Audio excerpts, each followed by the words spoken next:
Жауапсыз махаббаттан қалай аман қаламыз? Сен оны сүйесің, ал ол болса жоқ. Бұл әлемде жалпы әлемдік бар ма өзі?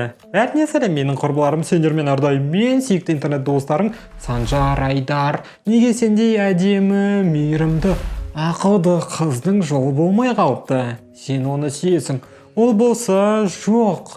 Сен менің барлық кеңестерімді де қолданып шықтың, бірақ олар көмектеспеді.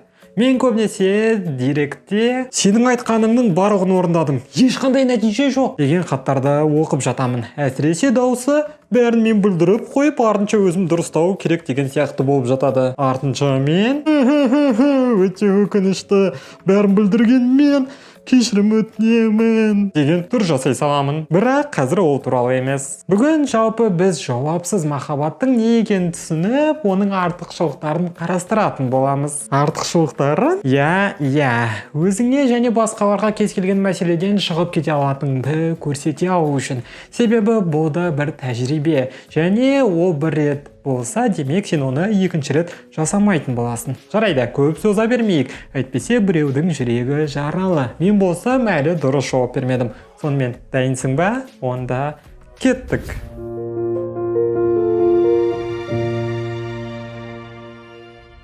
Бірінші, сол бір жігітпен байланысты азайту керек. Көзден кетсе де көңілден де кетеді деген сөз босқа айтылмаған. Неғұрлым сен жігітпен сирек кездесетін болсаң, соғұрлым оны тезірек ұмытасың. Қоңыраулар мен хаттарды да азайту керек. Ал егер сендер бірге оқып, немесе бірге жұмыс жасайтын болсаңдар, онда жігітпен тек сол бағыттағы тақырыптарға ғана сөйлескен жөн. Екінші, оны мақтай беріп өзіңді түсіруден аулақ бол. Сен жігітке ғашық болып қалғаныңда оның еш кемшіліктерін байқамай жатасың. Бірақ ода қарапайым адам ғой. Оның да басқаларда сияқты өз кемшіліктері бар. Сол үшін жігіттің барлық жағымсыз қасиеттерінен құралған тізім құрауымыз қажет. Осылай оны идеал деген атаудан шеттететін боламыз. Видеоларым саған пайдалы болып жатқанына өте қатты қуаныштымын. Сол үшін дәл қазір лайк басып, каналға тіркелуді ұмытпа. Ал біз жалғастырамыз.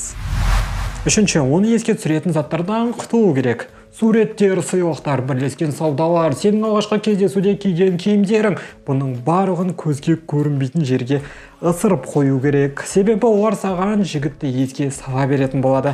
Ал біз өз мақсатымызды ұмытпаймыз. Сөйтіп, құтылған заттардың орнына сен себеп ретінде жаңа заттарды сатып алсаң болады. Төртінші, барлық бос уақытыңды жоспарлап таста. Ол жайлы барынша аз ойлау үшін бар уақытыңды минутына дейін жоспарлап таста. Мысалы, жұмыс, үйдегі тіршіліктер, туыстар, достармен уақыт өткізу, хоббилерге арналған уақыт, кітап оқу, кино көру дегендей. Бұл кестеде өзіңді аяуға уақыт болмау керек. 5. Өміріңді жаңа әсерлермен толықтыр. Махаббат әрине өте жақсы, бірақ ойланып қарасақ, өмірде бұдан да басқа қызық заттар бар. Сен бұрыннан жасай алмаған қаншама іс-әрекеттер бар еді. Марафон жүгіру, шетелге саяхаттау, волонтер болу. Өмірің жаңа оқиғаларға толы болу керек. Бұл жаңа таныстықтар, жаңа эмоциялар және тағы басқасы. 6. Өзіңді шығармашылықта байқап көр. Жауапсыз махаббат көп авторларға өз туындыларын биікке көтеруге деген қозғаушы күш бола білді. Сол үшін бар уайымды кітап, сурет немесе әуенге бағыттаған дұрыс болады. 7. Басқалардың көңілдерінен бас тартпай, жаңа арақатынасты құруға асықпа. Басқалардың танытып жатқан қызығушылықтарына жоқ демей, шақырған жерден бас тартпа.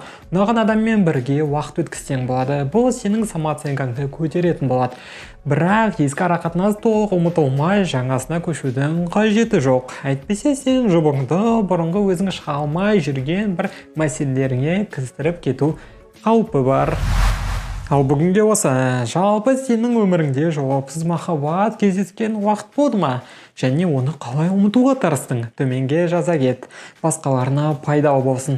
Ал мен осы видеода айтылған кеңестер арқылы өз арманыңдағы жігітіңді тезірек кездестіруіңе тілектеспін. Бұл тақырып жайында көбірек ақпарат білгің келсе, дәл қазір менің төмендегі Инстаграмға кірсең болады. Жеке сұрақтарың болса, онда сені WhatsApp'та күтемін. Сенімен бүгін болған мен Санжар, Айдар. Келесі видеоларда көріскенше.